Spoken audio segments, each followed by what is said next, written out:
تم اليوم الإعلان عن نتائج الدورة العادية لامتحانات البكالوريا لسنة 2013. عدد الناجحين قارب 147 ألف، من بينهم 51 من الإناث. كيف تلقى التلاميذ لحظة الإعلان عن النتائج؟ الصورة من الراشدية في روبورتاج عمر أجراري ودريس الكون. لحظة نشر نتائج البكالوريا هذا الزوال بإحدى ثانويات مدينة الراشدية امتزجت فيها مشاعر فرح المتفوقين الذين تحصلوا على نقط جيدة وحزن الذين لم يحالفهم الحظ في هذا الاختبار الوطني.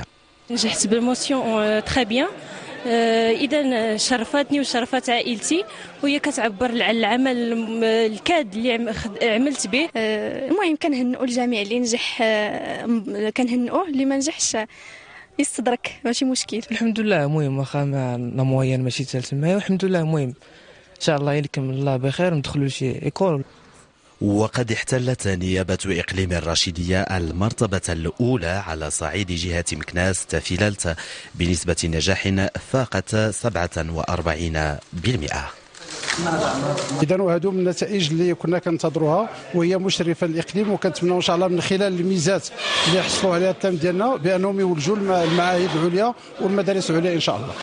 وقد تميزت نتائج البكالوريا لهذه السنة بنسبة نجاح ضعيفة على الصعيد الوطني، إذ لم تتجاوز 37%، وهي النسبة الأضعف خلال ال10 سنوات الأخيرة.